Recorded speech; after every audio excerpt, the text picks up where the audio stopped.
Good morning and welcome to the Pearl Planning May webinar, Tackling the College Savings Challenge.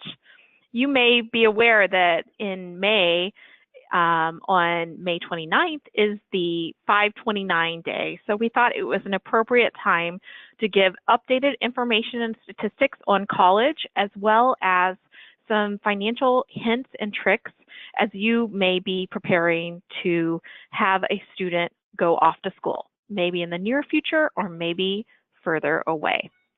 So I am Melissa Joy. I am a certified financial planner as well as a certified divorce financial analyst, and I am president and founder of Pearl Planning. We work with people to understand their financial decisions and make better financial decisions, as well as work with them for investing. Today we're going to be discussing college, as we've already mentioned, and first we're going to make the financial case for college, and then we'll dive into current costs and future projections for the cost of education. Then we'll review saving strategies for college, as well as information integrating financial aid and tax credits. And then finally, I think it is so important to not think about college savings in a vacuum. Instead, we will talk about the balancing act that many parents must face when they are trying to navigate both retirement savings for themselves, as well as goals such as education for their family. So let's dive right in. When you think about education, certainly there is an inherent, knowledge that people want their kids to be educated, at least most people do. But when you really think about the financial case, I think information like this chart here, which talks about the unemployment rate in America by educational attainment, consistently, the more education someone has, on average, the lower unemployment rate, the more employable, and also the more income that group of people typically receives. And you can see that that gets even more dramatic during economic difficulties, such as an economic downturn. And over time, this is a conservative estimate from the College Board about how much lifetime income and earnings people have by their educational attainment. So, of course, there is some delay in starting to receive income. If you start working straight out of school, then you have a little bit of a head start. But over time, especially through a full cycle of a career, there is a lot more opportunity to make money when you have a full, more extensive education. And then, of course, there is the reality that many parents talk with their kids about, which is that depending on what you study in school, you may have a different outcome in terms of your starting salary. So the average degrees nowadays pay about $50,000 after you get out of school. And of course, it depends on the country as well, or the part of the country that you're living in. But different focuses have different starting salaries. Now, I am someone who studied liberal arts, so I understand that there are a variety of possibilities after you start school, but this is just a starting point. And then, of course, many people know that college costs are much more significant than they used to be. So the inflation rate overall in America has been quite low for most of the last 20 years. But when you look at college costs, it is very, very high. So the overall inflation rate going back to 1996 was about 57% cumulatively, whereas the cost of college tuition as well as college textbooks was more than 200%. Both of these charts, on the left, it shows you, the compounding average annual increase of 6.5% for college, and then on the right, you see a comparison against other consumer goods. So some things have actually even gotten less expensive over time, but college is not one of those things, which makes it very difficult to tackle from a financial sense within a family or household. So looking out, when you think about that 6 or 6.4% inflation rate, and then you compare public and private college tuitions, you can see that people are now starting to forecast that kids that are born today may spend up to $500,000 in the future on college, and that's in today's dollars. So that's real money, very intimidating. I know that one of the conversations that I have with families with young kids is how much you would need to save in order to plan to cover 4 years of college tuition. And let me tell you, that's a lot of money. So, thinking about those forecasts, then we need to dive into the practical ways, because most people don't want to put their heads in the sand, although this can be really intimidating information. And so, the next thing to do is think about, what are we going to do to get there? And again, you can see, the cost of college continues to rise. And unfortunately, a lot of people think, well, my kid's going to be the star who either gets, a sports scholarship or a full ride based on academics. And certainly those types of opportunities do exist. But in aggregate, there are less and less opportunities for financial aid and grants. It's actually declining while that cost of tuition is increasing.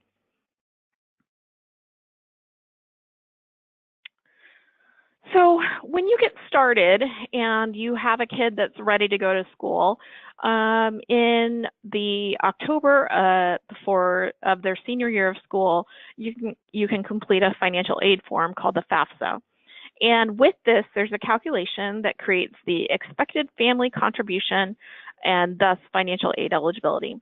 Some people get a financial aid package and it says, hey, you've got $60,000 in financial aid, but it turns out that $40,000 of that money is student loans that the student will need to eventually pay back. But when you look at the calculation, there are certain percentages, both for the parents as well as for the kids, mainly comprised of income, but also assets. And this will factor into what we talk about in the rest of the presentation.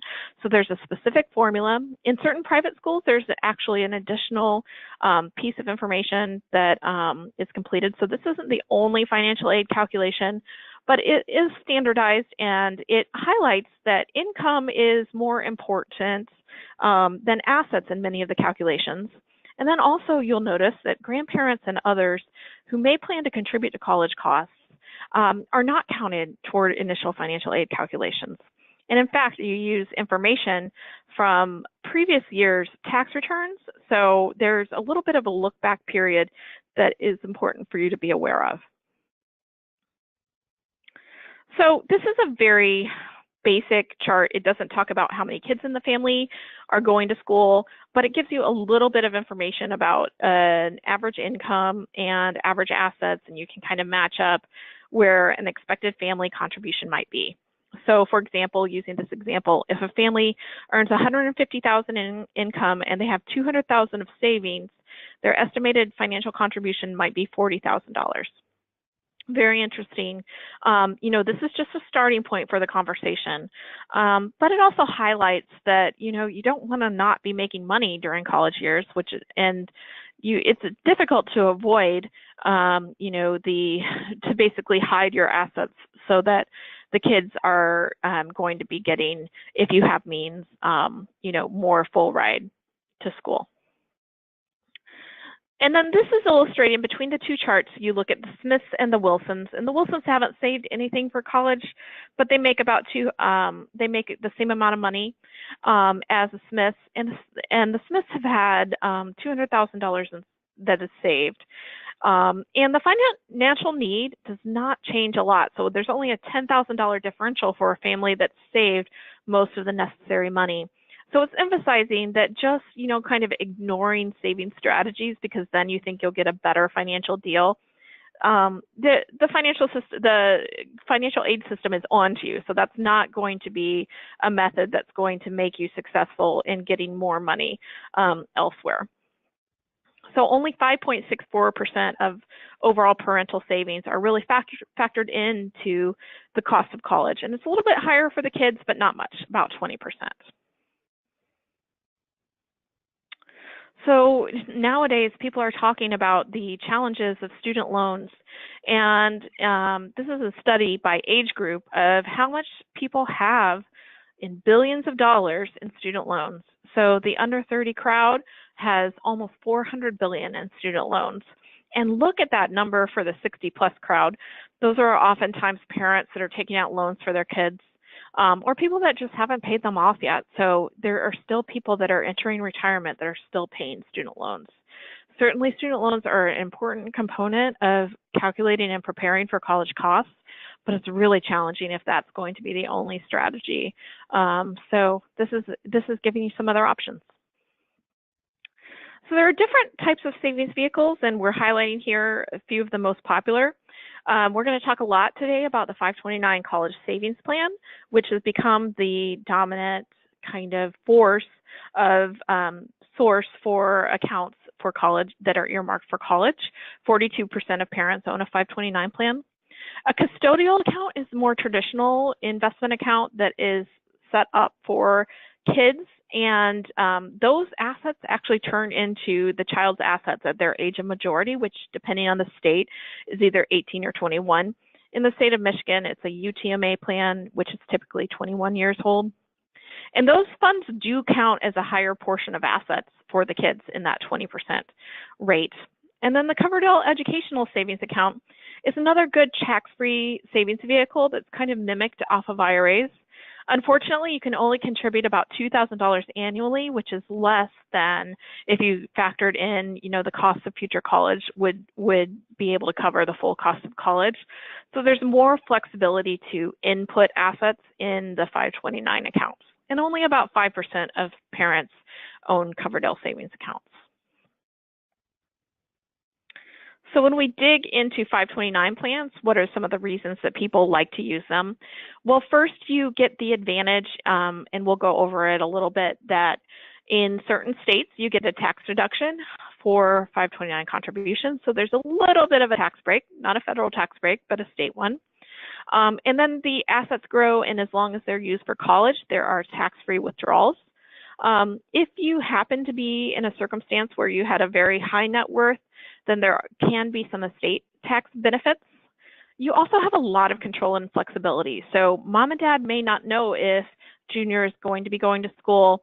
And if you put assets into a 529 plan and one of your children doesn't go to school but the other does, or let's say one gets a full ride but the other does not, then you can change the beneficiaries. You can also maintain control of assets so that a check doesn't go over to kids for their control. There aren't income limits or age limits, and you can typically start saving with very small amounts. Although those accounts can get quite big, depending on the state, there are different contribution limits. And then you can use 529s for tuition, room and board, books and supplies, even laptops. Nowadays, you can also use 529s for the cost of private education in K through 12. Although we typically say that if you're intent on going to college, that we'd like it to be a vehicle that's more earmarked for the future.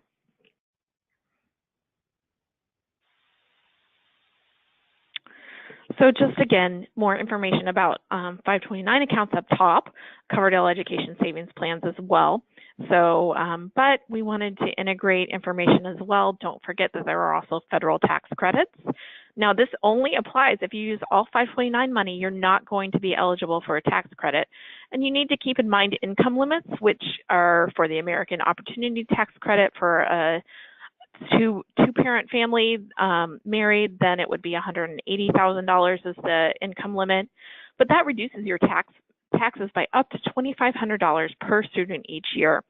So sometimes I like to tell families to consider, paying some money out of pocket in order to get these tax credits, even if there are additional funds in 529 accounts. And then the lifetime learning credit goes up to $134,000 as the income limit, or $67,000 for a single parent. You also have deductions for student loan interest, and then we'll go over state tax deductions briefly. So this is a look, and if you had a couple that was making $100,000, and assuming that they were putting $100 a month into two children's 529 plans, how much would you be able to save on taxes? And in this case, for the state of Michigan, you would be able to save about $77 on your state of Michigan tax returns. So not that much, but it's nice to get a little bit of a tax credit, and it depends on where you are in the country. It's state specific in terms of 529 legislation, so every state has their own 529 options. Some states allow you to pick any state, and in fact, you can pick them no matter what, but you may not always get the state tax deduction. And this is a really interesting kind of innovation zone. So I was just reading an article yesterday, and the state of Colorado has decided that for any child born, they are going to make $100 available for a 529 account that can be claimed by the parents up until age 5. So each state has different rules, and they're trying to do things to make college less costly. It's really interesting. So we talked about that there's competing interests and that parents often need to save for retirement, especially as we have children later in life. Retirement and college savings are kind of intersect in terms of your timeline and your goals. And nearly 1 in 3 parents plan to use some of their retirement funds for college, which can be a big no-no because you never get a chance to borrow to pay for your retirement the way that you might be able to do for college. When you file your financial aid forms, you do not have to report your retirement assets to count against you in terms of expected family contribution. But once you start withdrawing those funds, those do get reported and at a 50% rate. So whenever you start to find additional sources like your retirement funds, it can really ding you in future years for your kids. So we encourage people to be thinking of their overall financial plan, including retirement, and have that context when they're making decisions about their college savings for the kids. So I want to pivot a little bit and talk about, the conversations that families have with each other. Because it's interesting, financial literacy is quite low in our country. And talking about the financial realities of college is a great opportunity to introduce money conversations to the next generation. So this is some information from T. Rowe Price Parents, Kids, and Money Survey. And one of the questions was, which of the following do you have? And only 34% of families have money saved for their kids' college education. So a lot of people are needing to get started because I know that more than that plan to help pay for their kids' colleges. And which of the following is a higher priority for you? 74% say it's a higher priority to pay for their kids' college education than saving for retirement. That stresses me out as a financial planning practitioner as well. And just underlines the need to have a realistic discussion about your overall finances and the balance of different goals. And the survey asks parents, do you use these things as an opportunity to talk about money with kids? And more than half of families talk about back to school shopping on a budget, but only 37% discuss the cost of college. And of course, there are decisions that are made in terms of where kids go to school that make a huge impact both on their own student loan obligations, in some cases, as well as the family's overall financial circumstances. So I think it's a great opportunity to have a concrete way to talk about money and the family's personal circumstances without, going through a list of your net worth. This is a question for kids that are 18 to 25, and they're asking in the same survey, now that you're older, what do you wish that your parents had discussed with you more? And you can see they're in that time zone where they're accountable for their own decisions. So number 1 was credit and financing, and then there's a lot of interest in investing as well. But right in there, more than a third of kids said that paying for college was something that they wish their family had discussed more with them. So just a tip, if you're a parent with a kid that's approaching school, that this is an opportunity for you to have a real discussion that your kids will appreciate in the future. So let's talk about the things. We've tried to be brief because I wanted to have time to kind of keep your attention, but things I want you to remember about college costs, especially 529s. First, 529s can be transferred amongst family members, so keep that in mind. You don't have to pick the right person to get the funds, and it can even be transferred across generations. So let's say that your kid doesn't use all of their funds. Someday, if that goes to their kids, there's ways to maneuver so that those funds are still there. Parents get to retain the control of their 529 account if they are named as the account owner.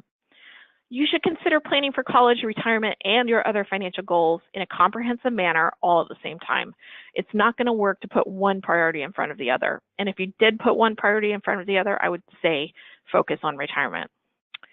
Student loans for graduate school may have a higher interest rate than that for undergrad. So if you have a kid that hasn't been using student loans but plans to go to grad school and you're not going to be paying for that part, do some additional digging to figure out what the most cost-effective way to plan might be.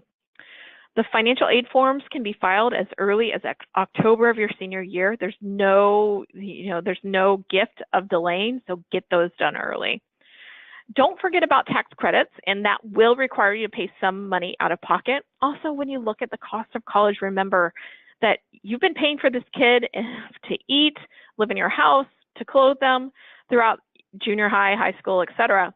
So, some money out of pocket may make sense for you, and keep that in mind when you're calculating anticipated college costs. You can use 529s for private education before college, although we often say let's fund your undergrad education first. UGMA and UTMA funds count as more on the student expected contribution and are turning over to the student at the age of majority. So in some cases, families consider turning those into college savings funds. Most 529s have age-based investment options, so it doesn't need to be overly complicated. Please include your student in college cost conversations and financial conversations that can impact their college decisions. Make sure that they're a part of the discussion and take that as a learning opportunity. And it's always wonderful to encourage family members to make college savings gifts in lieu of toys or birthday gifts. I think that's a great way to kind of give to the future of a child as legacy, especially as things accumulate. One other thing I didn't mention, if grandma and grandpa have a college savings fund for junior, that money does not need to be disclosed on a financial aid form until after the year that it has first been used. So often if there is funds owned by the grandparents, we encourage families to consider using those funds toward the end of school, not toward the beginning. So what could you do right now to get started and make sure that you're on track? First, discuss your family philosophy on college costs. Not everyone has the same philosophy. Some people may want their kids to have skin in the game. Others may want them to know that they have enough money for school for postgraduate education as well. So, and make sure that you have a good overall comprehensive financial plan, not just a plan for college. If you put off saving, consider starting now. There's no time like the present. And if you're currently saving, review your savings rate and make adjustments so that you can achieve your goals. Keep adjusting as your lifestyle grows or as you're also able to earn more over time. I think it's a great time to boost your savings, either at the end of the year or if there's a certain time of year that you get a raise. Fourth, if your kid is approaching college, review your investment mix and make sure that it's not overly risky so that you're not stressing about where the market is day to day on the year that they're entering school. Fifth, make sure to employ a considerate strategy that includes tax benefits. Knowledgeable loan decisions is customized to your personal circumstances. Not everyone is the same. And most importantly, I think, share financial lessons with your kids so that they're able to be independent, not only in their educational attainment, but also in their decision making. So it's a great opportunity to start to talk to your kids about life in the real world. So we've packed a lot of information into a little amount of time, just less than half an hour. But if you have follow-up questions that relate to your personal circumstances, I am happy to help. Don't hesitate to email me or call the office at Pearl Planning, and we can continue the conversation. And as always, it's important for you to remember that college is something that is integrated with your overall financial circumstances. Don't be intimidated. Take the time to get started. It'll make you feel more confident about yours and your family's financial future. Thanks for your time.